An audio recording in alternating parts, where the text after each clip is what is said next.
Xabar 24 kanali o'z ishini boshladi. Bugun dasturimizda Tramp Hormuz bo'g'ozini tozalash jarayoni boshlanganini e'lon qildi. Baydenning o'g'li Trampning o'g'illarini jangga chorladi. Eronning yangi oliy rahbari Mujtabo Xomanayning ahvoli haqida tafsilotlar ochiqlandi. Turkiya prokurorlari Benyamin Netanyahu uchun umrbod qamoq jazosi berilishini talab qildi. O'zingizni aldamang. Tez-tez hojatga chiqish, siyganda qiynalish, kechasi uxlay olmaslik. Bu oddiy shamollash emas. Bu prostata muammosi. Agar bugun e'tibor bermasangiz, ertaga og'riq ham, asorat ham kuchayadi. Vulkan 100% tabiiy, kuchli tabobat inyomi. Prostata bezidagi yallig'lanishni kamaytiradi. Siydik yo'lini tiklaydi. Erkaklik quvvatini kuchaytiradi. Bir qaror hayotingizni o'zgartiradi. Sokin hayot kechirasiz yoki yana qiynalishda davom etasiz. Tanlov sizniki. Hoziroq qo'ng'iroq qiling va 30% chegirmaga ega bo'ling. Yetkazib berish O'zbekiston bo'ylab mutlaqo bepul.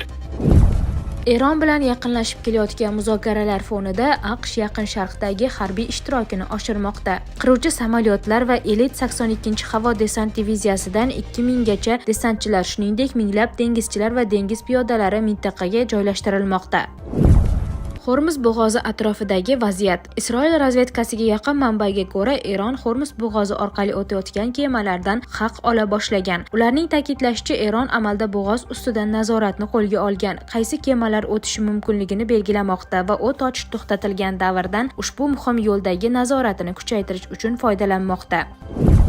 Tramp Hormuz bo'g'ozini tozalash jarayoni boshlanganini e'lon qildi. Bu butun dunyo davlatlari, jumladan Xitoy, Yaponiya, Janubiy Koreya, Fransiya, Germaniya va boshqalarga yordam sifatida amalga oshirilmoqda.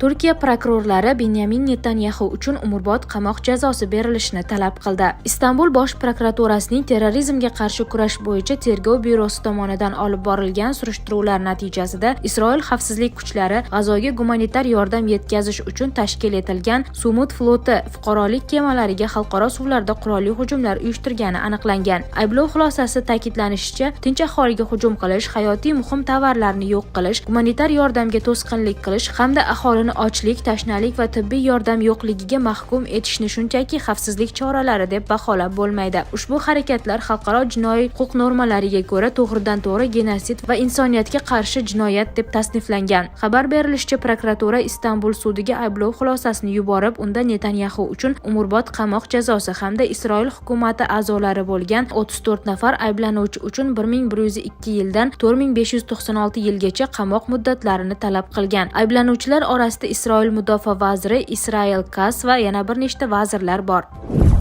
Tramp agar Eron muzokaralar shartlarini bajarmasa, AQSh armiyasini qo'llashga tayyorligini aytdi. Biz o'z maqsadlarimizga to'liq erishish uchun kemalarga shu paytgacha yaratilgan eng yaxshi qurollarimizni ortyapmiz. Agar biz Eron bilan kelisha olmasak, bu qurollarni samarali tarzda qo'llaymiz, dedi Tramp.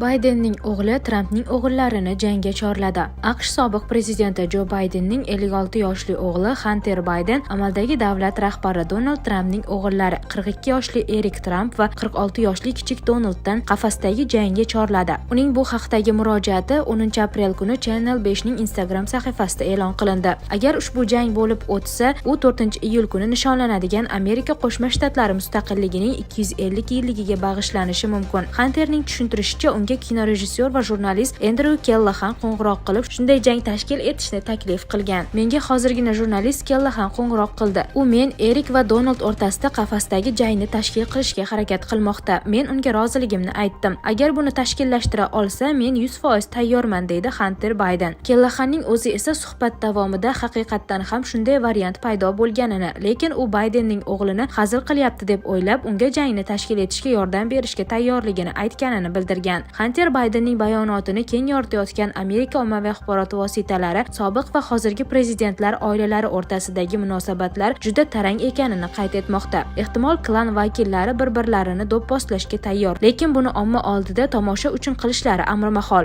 Ma'lumot uchun, qafasdagi jang aralash jang san'atlari bellashuvlarining umumiy nomi bo'lib, unda ishtirokchilar boks, kickboks, dzyudo kurash va Braziliya jiu-jitsusi kabi turli uslubdagi keng ko'lamli texnikalardan foydalanadi. Eronning yangi oliy rahbari Mujtabo Xomanayning ahvoli haqida tafsilotlar ochiqlandi. Reuters agentligining o'z manbalariga tayanib xabar berishicha, Eronning yangi oliy rahbari 56 yoshli Mujtabo Xomanay yuzi va oyoqlaridan olgan og'ir jarohatlardan so'ng tiklanish jarayonini boshdan o'tkazyapti. Shunga qaramay, u qaror qabul qilish qobiliyatini saqlab qolgan va Washington bilan o't ochishni to'xtatish bo'yicha muzokaralar kabi muhim masalalarni shaxsan nazorat qilmoqda. Mujtabo Xomanay otasi Oyatulloh Ali Xomanay va oila a'zolari halok bo'lgan AQSh-Isroil aviazarbasidan beri omma oldiga ko'rinish bermagan. Xabarlarga ko'ra, o'sha hujumda uning yuzi jiddiy shikastlangan va bir yoki ikkala oyog'idan og'ir tan jarohati olgan. Eron davlat televideniyasi uni tayinlovdan so'ng jonboz deb atagan bo'lsa-da, rasmiy Tehron jarohatlar darajasi haqida batafsil ma'lumot bermayapti. AQSh razvedkasi va mudofaa vaziri Pit Hegseth ham Xomanayning yaralangan va yuzi shikastlangan bo'lishi mumkinligini tasdiqlamoqda. Ekspertlarning fikricha, Mujtabo Xomanay Islom inqilobi korpus qo'riqchilari bilan yaqin aloqalari tufayli otasining qat'iy siyosatini davom ettirishi mumkin deyiladi xabarda.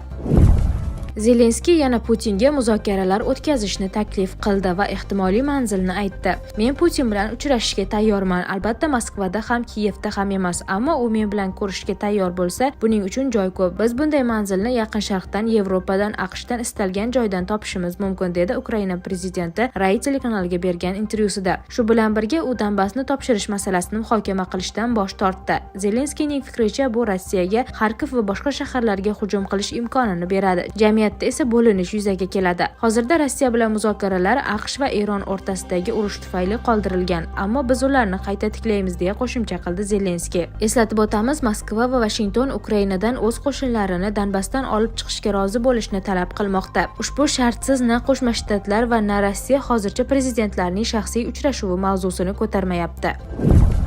AQSh kuchlari Eron bilan haqiqiy sulhga erishilguniga qadar Yaqin Sharqda qoladi. Donald Tramp Prezidentning so'zlariga ko'ra, Qo'shma Shtatlarning barcha kemalari, samolyotlari va harbiy xizmatchilari, shuningdek, allaqachon sezilarli darajada zaiflashgan dushmanni o'ta shiddatli ta'qib qilish yoki yo'q qilish uchun zarur bo'lgan qo'shimcha qurol-yarog', o'q-dorilar va boshqa barcha vositalar Eron hududida va unga yaqin davlatlarda Tehron va Washington haqiqiy kelishuv tuzilgunga qadar qoladi. Agar biror sababga ko'ra bu amalga oshmasa, buning ehtimoli juda past bo'lsa-da, u holda Eron oldingidan ko'ra kengroq, ko'lamli va kuchliroq zarbalar beriladi. Allaqachon kelishib olingan va bunga zid bo'lgan barcha yolg'on ritorikalarga qaramay, Tehronda hech qanday yadroviy qurol bo'lmaydi va Hormuz bo'g'ozi ochiq hamda xavfsiz bo'ladi, deb yozdi Tramp Truth Social ijtimoiy tarmog'ida.